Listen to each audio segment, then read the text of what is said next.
What's up, everybody? We just recorded another episode of our podcast, The Money Huddle. And in this episode, we talk about some of the unemployment numbers we keep seeing. We talk about some ideas for small businesses and what we think we might need to start seeing as far as a path forward to recovery. Hope you enjoy. Welcome to The Money Huddle, a podcast that explores financial topics for families and small business owners. Hosted by Michael Baker and Ross Marinell.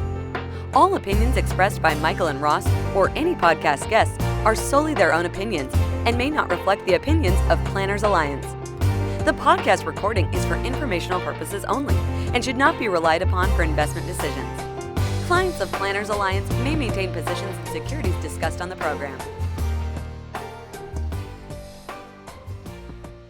Welcome back to the Money Huddle. My name is Michael Baker, and I'm here with Ross Marinell. This is, what did we say? This is episode 3 of Money Huddle, the Quarantine Chronicles.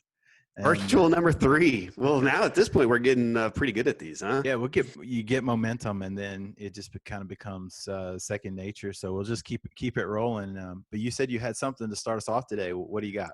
So I thought it was kind of interesting how quickly a lot of the sporting events got the plug pulled. Yes. And I saw an article come through today, and this was kind of the aha moment. I was like, oh, now I know why.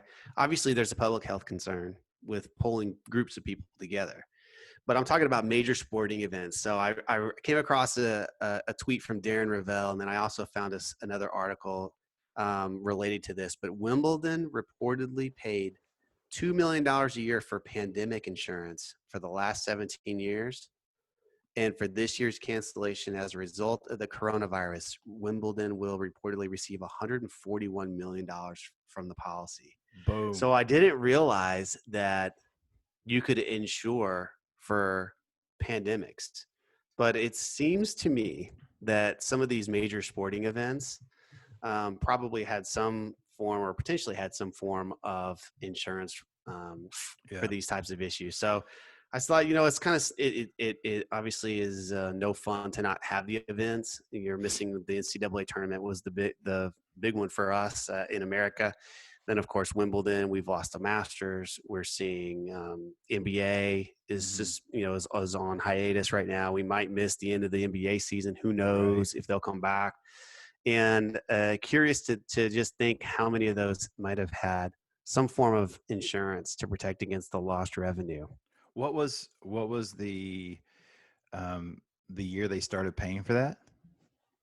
So I think it was related back to the SARS, right? Yeah. So I think when that happens, and a lot of these big sporting events probably lost revenue that year, like alarm bells went off, and so they started paying for some pandemic insurance. And this year, they'll reportedly receive $140 million for the lost revenue. That's nuts.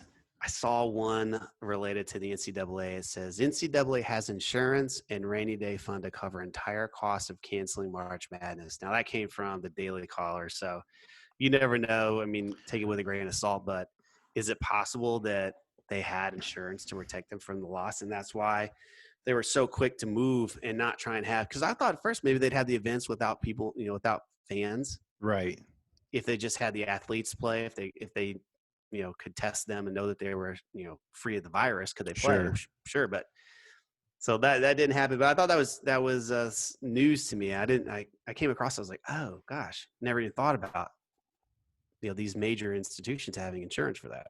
Well, hopefully the insurance company had been planning to make a huge payout one day, because that's obviously they paid for the policy, so they got to be ready for that. But that's, I mean, good for them. Good for them for planning for that. I mean, it sounds like it's a huge expense, but we're talking hundreds of millions of dollars, obviously, in potential lost revenue for not being able to have your tournament. So that's a huge deal.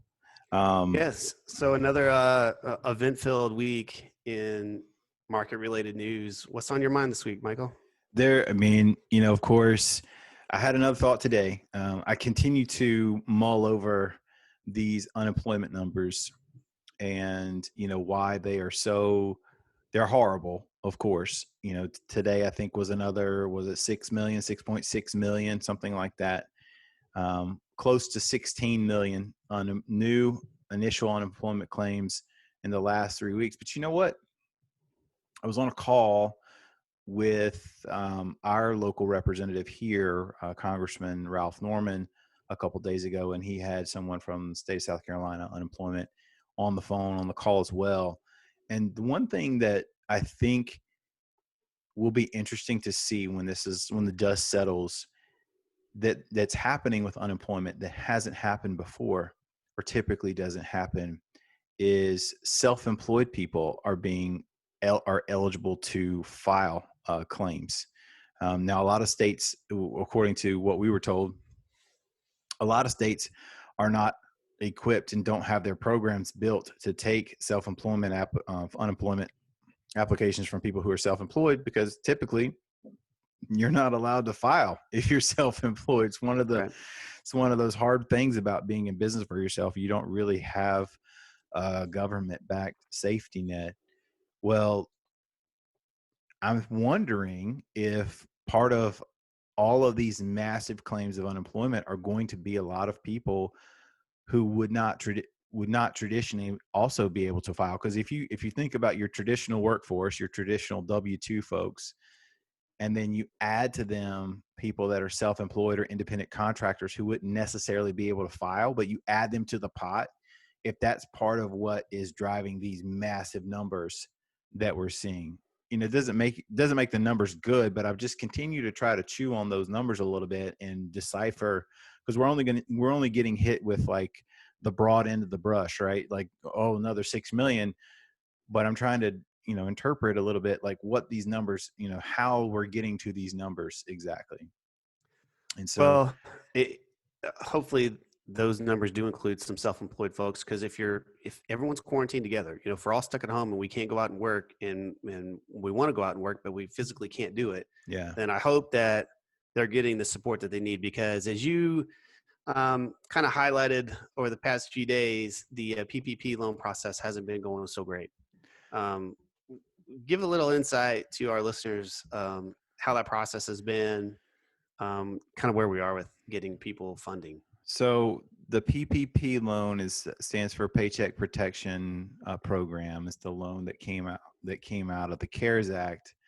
And in fact, they were trying today, Mitch McConnell was trying today to get unanimous consent in the Senate to go ahead and authorize another $250 billion for that package. And that was, the Democrats would not let it happen. So there's politics at work again. But one of the big things of frustration is this program was created in a matter of weeks, if that days, if not days.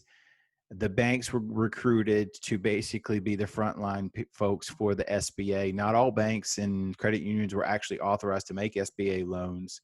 So you have this huge backlog of people that have been hearing about the process and aware of the process, millions of business owners aware of the process for a fair amount of time in advance. And then they tell everybody, first come, first serve, here you go. A lot of banks weren't even ready to begin taking applications. I actually saw someone today talking online that Citi is still not taking applications yet, which is mind-blowing for me. So it's just a huge source of of stress for people that are trying to figure out how they can apply. And then, most of what the communication we're getting, just by default, the banks don't have the manpower to administer something like this. So it's a lot of electronic communications, a lot of someone will call you, someone will email you. So there's a lot of frustration. But I had an idea about this today, and this is one of the things I want to talk about. So I was chatting earlier today, and I'm still somewhat, and I don't want to come across as being critical. I really and truly don't, but I've been somewhat astounded by the number of businesses that can't run or operate for 3 weeks, 4 weeks without revenue. So we're having a huge cash crunch. And I think, I believe, one, I'm going to take the optimistic side of this. a lot of business owners will get their act together and realize, like, hey, something completely out of the blue could happen to me. I need to have a good reserve. But right now we have to deal with the problem we've got. And the thought I was having is there was another part of the CARES Act that came through in addition to these loans, and that was relaxed access to retirement plans and retirement funds. With your 401k qualified retirement money, like a 401k, like an IRA, they allowed up to $100,000. You can have access to the funds without paying an early withdrawal penalty if you're younger than 59 and a half. Number two is you have the ability to pay the money back over a 3-year period, in any interval that you want. You can pay it all back one big lump sum. You could pay it back, but you have 3 years to pay the money back. You also can spread the tax liability over a 3-year period. And this is what I was thinking is a lot of people, I believe, are going to be able to qualify for these PPP loans for loan forgiveness, but they're not going to be able to get the money right now. It's going to take a little while to get the money. Some of these business owners may want to consider leveraging this early access to IRA money so they have cash now, because this is something you could do right now. And the provisions are, there's rules. You have to abide by the rules. But if these rules apply to you, you could consider using this money, getting access to your capital now so you can keep your business open, flowing, keep things running, get through this rough patch. Down the road, you're likely going to get an additional infusion of the PPP money or whatever you were eligible to receive. And then if you do qualify for forgiveness, you could use some of that PPP money to go back to replenish and put the money back into your retirement account. And I was thinking about that as, there seems to be a much more need for money right now than I'm not hearing so much how much money. It's just, we need something right now. And that was what it seems to me really quickly, the relief checks for the stimulus, I don't know anyone that's received one yet. No. So relief checks haven't hit. We're now on it's April 9th. So we're 9 days into the new month. So Right. Rent's already due. Rent is, in some places maybe late after 5 days. Sure. Utility bills are due. Car payments are due. And we're still waiting on stimulus relief money. I'm surprised that those checks haven't been delivered yet. Then on top of it, you have a lot of promising loan, potentially, like you said, forgiven loans that are there. There's a lot of money reserved for it, but if no one's getting qualified for them, the applications aren't being approved as quickly as we would have hoped. The banks aren't prepared for the influx, the amount of people that are applying, the amount of businesses that are trying to get these funds. And like you said, you may have to end up using retirement funds to stopgap some, essential business operation until we can get some of this stuff squared away. You said something earlier I want to come back to. You Sure. said, how many businesses were prepared for, an event like this. And this was from Morgan Housel. So, he's great. He's one of our Twitter faves. He said, new important metric is, quote unquote, days of solvency with zero revenue. He said, I don't think that equation has actually ever been run before. So we're talking about, how does a business operate during a downturn or a recession, or what are the, how is profitability, variable in different economic cycles? That's, there's some data on that. We've never had a situation where we've had to factor how long can you last with zero revenue when you're physically shut down. And we're starting to find out that that's problematic for many businesses, large and small. So sure, we're going to see small businesses that are struggling with that, but we're also seeing, pretty sizable businesses struggling with zero revenue because we've never experienced it before. We're in uncharted waters. Yeah, no, I mean, and I'm not smart enough to have all the solutions. I just think about, and I'll use myself as an example, or anybody that's self-employed and you're accustomed to having not consistent income. Maybe you make good income, but you're not used to just getting consistent W-2 paycheck deposits in your account. If you're a business and you have business models where you have kind of chunky income, where you get, you have really good quarters and then you have really lean quarters, or you're a cyclical business where, you have a really good season and then you have a down season. I would be shocked if a lot of these people aren't doing much better because they're forced to kind of put money aside to get them through lean times and have reserves versus people that are, or businesses that, they need high volume or consistent turnover to kind of keep things going. And then, you slam the brakes, it's going to impact everybody differently, but the magnitude of the impact, I think, is going to be really, really felt more by the people that have just really thin margins and they need constant turnover to keep the wheels turning. And I don't know, but I've thought about that more and more, and I'm hoping that this will be a great lesson for a lot of businesses about the importance of just, even if you could just plan to have a month's worth of capital set aside where, what if we don't make any money, like no income for 1 month, like, and then like you said, that's a perfect equation, like, days of solvency with no revenue. Yeah, I think so. Well, remember too, just because you're a business owner doesn't mean you're a high income earner. I mean, there Exactly. are lots of businesses that where you earn a living and you're comfortable, but you might find yourself in a middle class income. And I think we put so much stress and pressure on business owners to have every solution figured out. Sure. I think we have, part of the reason why these loans are so important is because this is such a statistical anomaly that it's impossible for people to prepare for an event like this to happen so quickly, right? I mean, this is upon us in a matter of days, Sure. and you don't have time to prepare to not be able to operate. And And how do you build into your business plan? What do we do if the government tells us we can't open our doors and have, we're basically mandated to shut down? right, They don't that's really why they don't really teach that in business school. right. So at the end of the last podcast that we did, we were discussing some of the hope what we thought were promising loan programs to help Sure. stopgap business owners, and I ended that saying, well, the government has to deliver. Like we have to be able to issue these loans. And so what we're finding in the very short run, and it's only been a few days, is that this isn't going the way I think we hoped. It's not going the way we hoped. It's going exactly how I thought it would go, just with the bottleneck, of efficiency. And it's really unfortunate. Hopefully, they can get people working on this around the clock. I've seen just, you know, the stories that I keep seeing people talk about online. Everyone's getting it's very, very individualized because different banks and institutions all have a different process and it's all being handled differently.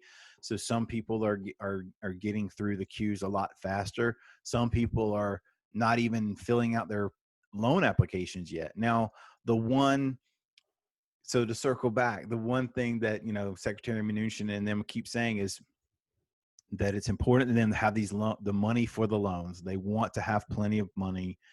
Don't worry about that. The problem is right now is the speed at which people are going to get access to the money and have their loans approved or have money get to them. That's why I'm saying, you know what, it's not going to feel good tapping a retirement account, but if you've got a 401k or if you've got, with your business, or you have a, simple IRA or SEP IRA or just a regular IRA, that you have some assets there that you could tap, to bridge you. And we know that these loans that are supposed to be coming, you're supposed to qualify for forgiveness if you play by the rules. You might be able to kind of front yourself the money from your own pockets today quickly. And then when the government catches up to things and we get this additional influx of money, you can then pay yourself back or slowly work on creating a repayment plan. And that might be a solution for a lot of businesses that are in a capital crunch like right now. Like they need money next week and they don't know where it's coming from. That could be an idea worth exploring, in my view. So that's one idea. What else you got? Anything else you want to talk about? So market's been on a little bit of a rally this week. From the lows, we're now down. I was looking in Y charts today. S&P 500 year to date was down about 15%. Yeah. So that might get a little better or a little worse today, depending on how we close. But 2 minutes close. It's kind of remarkable from where we were just 2.5, 3 weeks ago. Yeah. One of the fastest declines or fastest 30% declines we've seen, to have a pretty quick in steep recovery back. Now that doesn't mean, again, we're out of the woods. So I'm going to ask you that. So we're, you know, what's your opinion? Do you feel like, we'll see some more downside action? Do the poll that's being put out on the financial Twitter right now is, have we seen the bottom, or is this a bear market rally where we're probably going back down again? I think a lot of that's going to stem from our last conversation, Yeah.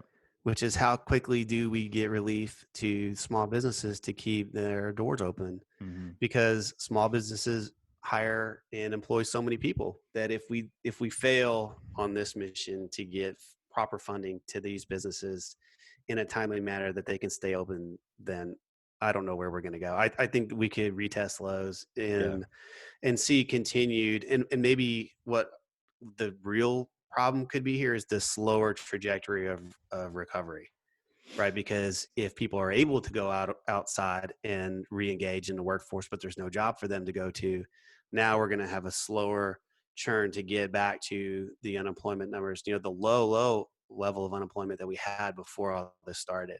Yeah. That could take months to get back if these small businesses are not able to continue.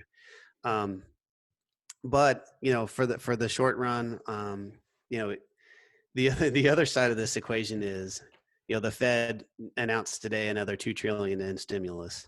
Yes. And this focused on bonds and some high yield bonds, and so we're Buzz seeing Lightyear is now the chairman of the Federal Reserve to infinity and beyond. So That's where we're going. Without getting technical, just a big picture idea is, how do you one of the things we rely on the market to do is sort of find price discovery, right? That's just the market participants being able to read the data and formulate a price of a stock, right? Based on all the metrics that are available, sales, earnings, whatever you want to, analyze. How do we find price discovery if there's so much stimulus money being injected from the Fed and on all fronts? I think it's very difficult to be able to assess what the true value of something is if we don't know how that extra capital is being used. Right. I thought about this though, Michael. I had an idea today. So I was having a conversation yesterday with somebody, and they were talking about generation, right? So generations. So I was like, well, I'm Generation X, and I realized today this is our third recession. Yeah. If you really think about it, Yeah. I graduated in college in '99. We had .com, then financial crisis, and now here we go with coronavirus.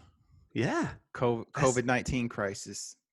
Third recession in our working careers, depending on the range of when you were born. But aren't they so neatly spread out too? It's like every 10 years we just get a good kick in the teeth. We were basically like, in 20 years, this is the third recession. So I was in Y charts, just looking at the S&P 500, right?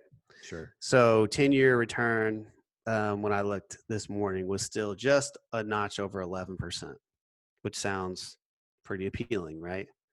15-year return was just a notch over 8%. Right. 20-year return, Michael, it was just over 5%. On the S&P. On the S&P 500, so it's 5.05% return.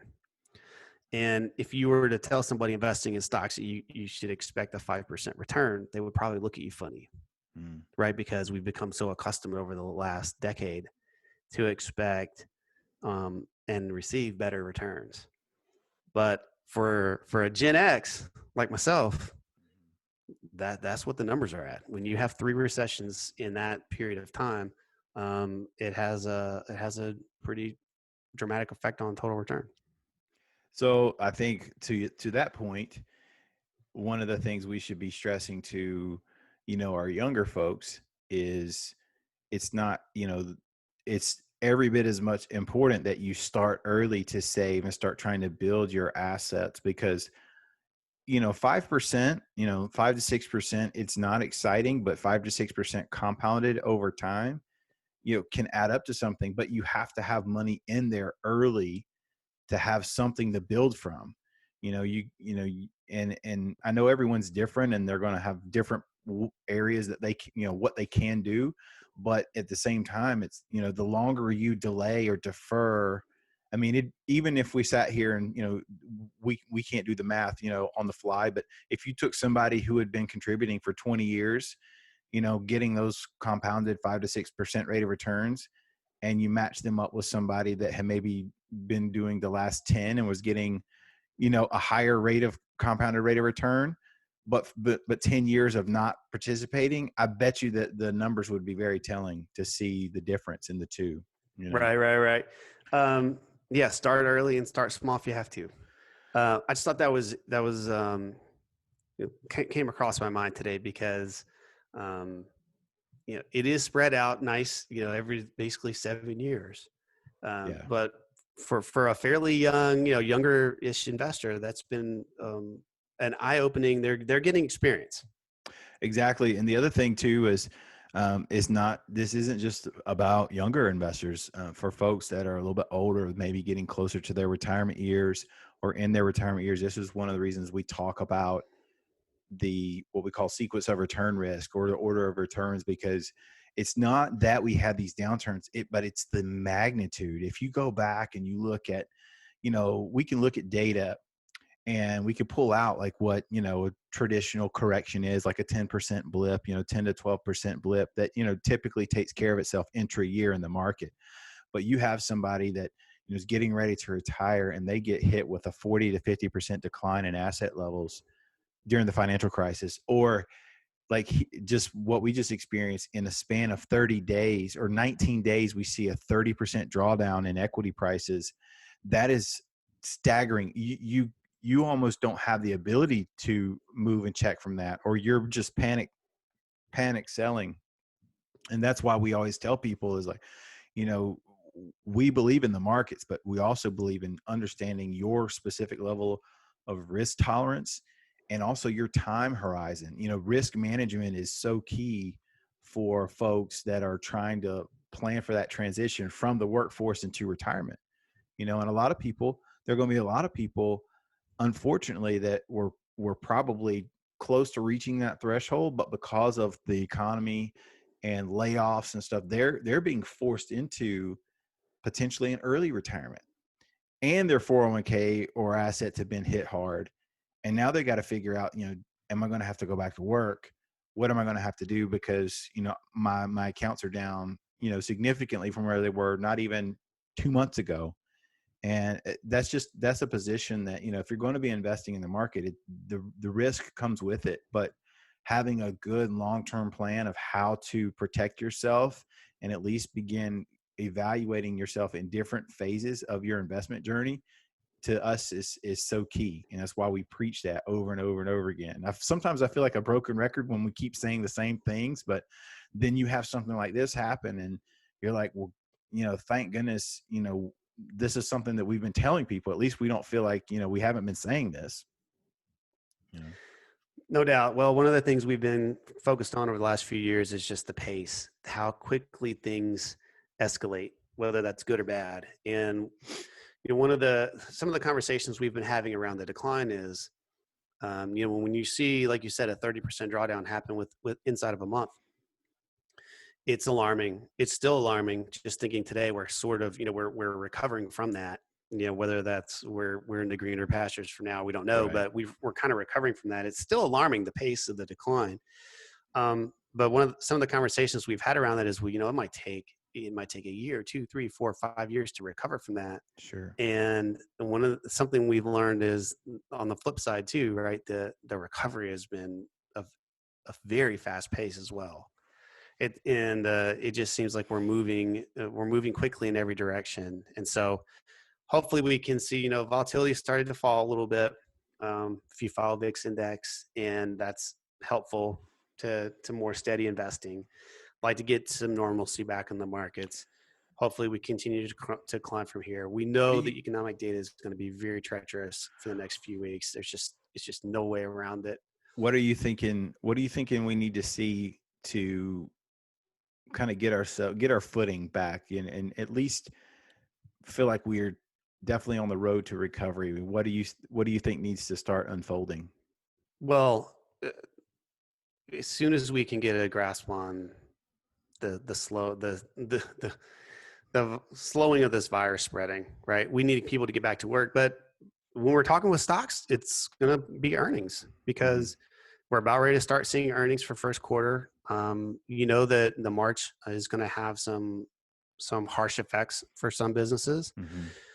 but it's going to be really telling to see from an earnings standpoint which businesses thrived and which ones suffered, because there will certainly be some winners that come from this experience. And we were talking before we started recording. If I said the S&P 500 was down, what, about 15% around, as we're recording today, but QQQ, which tracks the NASDAQ 100, is only down about 5.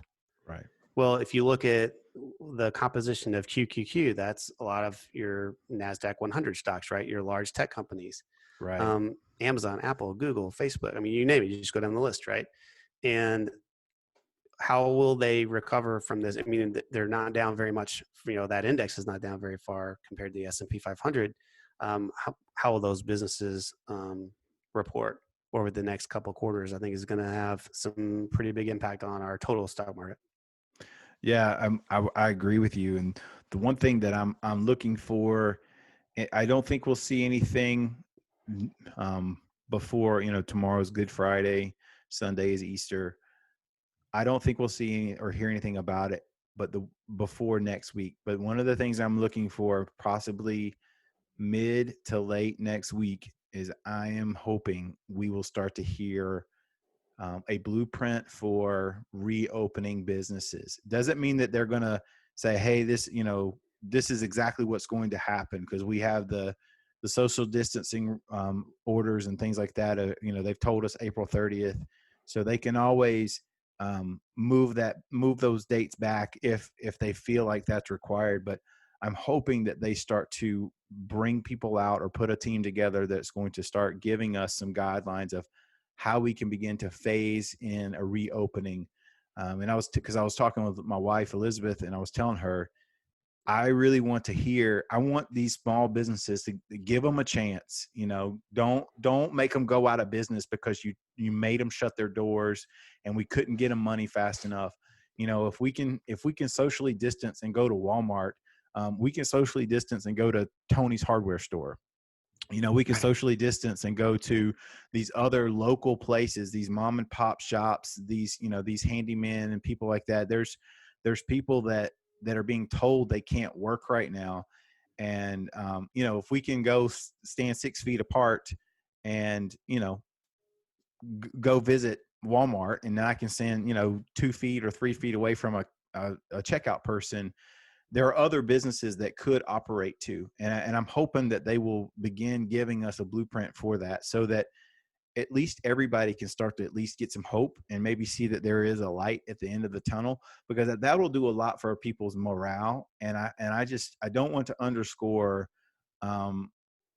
business owners and their fighting spirit. I think a lot of people, if they feel like they're going to, this was a really hard, rough patch, but they're going to be given a shot to like get back in the game. I think that could do a lot for people. And so that's what I'm hoping for, in addition to the stuff that you shared. Absolutely.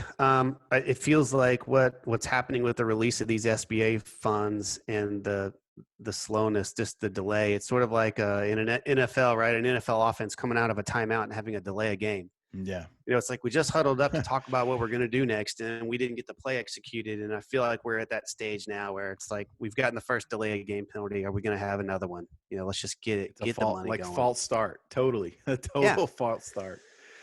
So, well, it's good seeing you, buddy. Absolutely.